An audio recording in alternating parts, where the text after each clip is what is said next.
Welcome back to the deep dive. Today we're getting into a really fascinating personal story. It's all about navigating careers, making those big life choices, and maybe most importantly, finding a way to be genuinely content. Yeah, and our mission, like always, is to take the source material this time is a really compelling interview and boil it down for you. Turn all that info into something clear, useful knowledge, basically. Exactly. We want to give you that shortcut to understanding. So the source is this great conversation with someone who's made some pretty big shifts in their career. And we're going to focus on, how they actually made those choices, how they dealt with things not going as planned.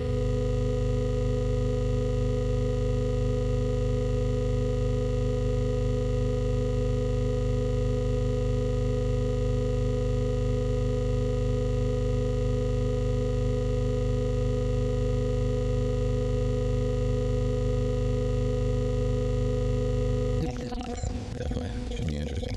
So let's dive in. Okay, so let's start where things are now. The person we're talking about is a software engineer living in New York City. Right.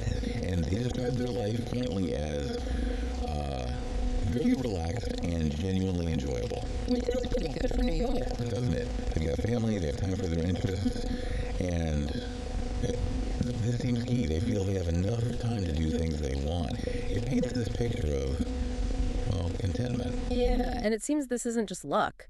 It connects directly to this philosophy they developed about balancing things, personal stuff, family, even in a demanding place like New York. It sounds like they consciously...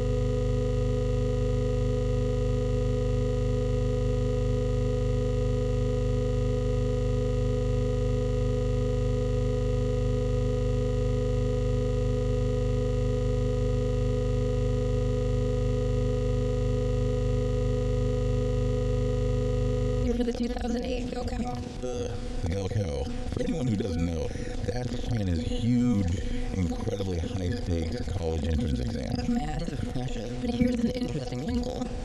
Our interviewee felt less pressure compared to students maybe in other areas, like Zhejiang, where they were born. That gave them a bit more breathing room. Seems like it. They describe their state as feeling in control and overall not bad. And maybe here's the first clue about their personality. They admitted to playing a lot. Playing a lot during Gaokao prep. Apparently, even sneaking out of the dorms to internet cafes, had the camera avoidance techniques down and everything.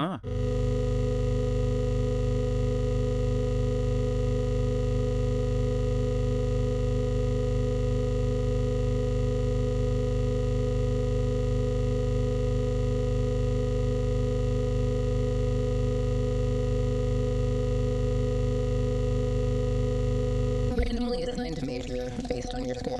And they chose The second path, top university, landed in microelectronics. microelectronics. Why that? Well, their reasoning was it sounded cool. Just sounded cool. Pretty much that, and it seemed emerging, had good development prospects. Wow. That's a big decision based on sounding cool. Yeah. Makes you think, though, doesn't it? Yeah. How often do we do that early on? Pick something based on the surface appeal. Exactly, without really digging into what the day-to-day work is actually like, or if it clicks with who you are. So what was the reality like? Did microelectronics live up to the cool Factor? Not quite. The reality was, in their words, extremely hard. Okay. Filled with brilliant people, super intensely competitive.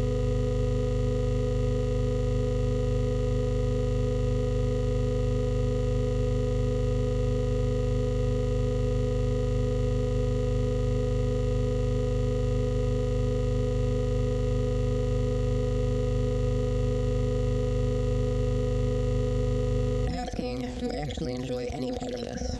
So when did that feeling of dislike really crystallize? When did they stop just pushing through? That's a really key point. It wasn't really during the studying itself. It hit hardest when they started thinking about jobs, about actually working in microelectronics. Ah, okay. The long-term prospect. Yeah, suddenly it wasn't just a few years of hard study. It was, is this what I want to do for, well, the rest of your life?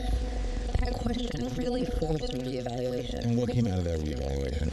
Well, around the same time, they were getting exposure to software engineering, and comparatively, they found it far more enjoyable. More fun and better prospects, especially thinking about working in the U.S. Precisely.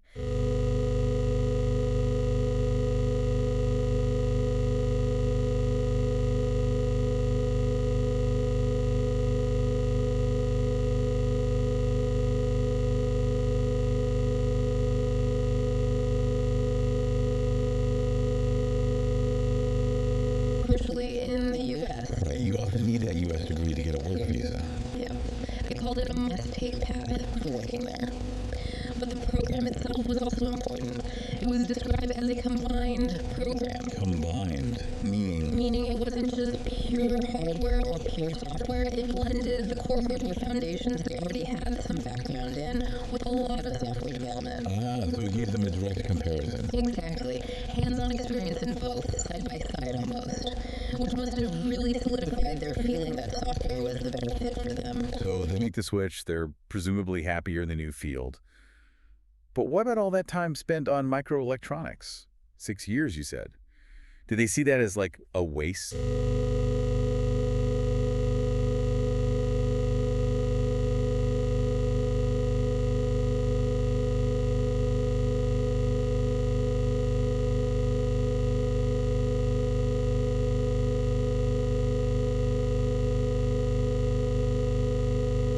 It's the underlying skills, things like an approach, your method, and how you understand problems. And those things, they believe, were developed through that challenging experience in microelectronics, even though they disliked the subject matter itself. So the struggle itself taught them how to think, how to tackle difficult things, even if the specific thing wasn't their passion. Exactly. It built mental muscles, a way of problem solving. So from their viewpoint, there are no wrong choices. Every experience Gives you something, some tool or perspective, even if it's not what you expected. It's about what you learn from the process. That's a really powerful reframe of wasted time. I like that. So, okay, if they could...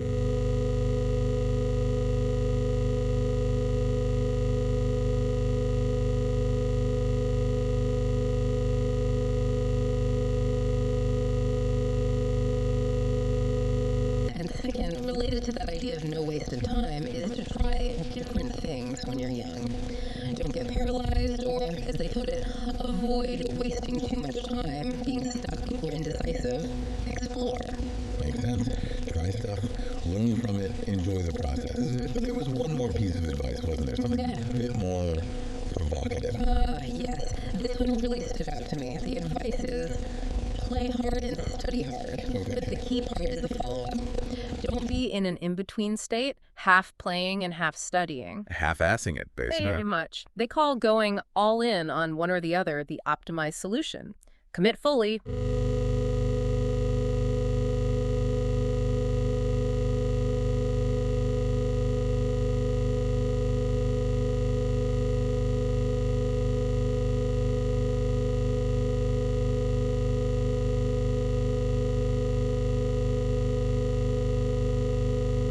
One way or the other. So just to wrap this up then, we followed this really interesting journey, right?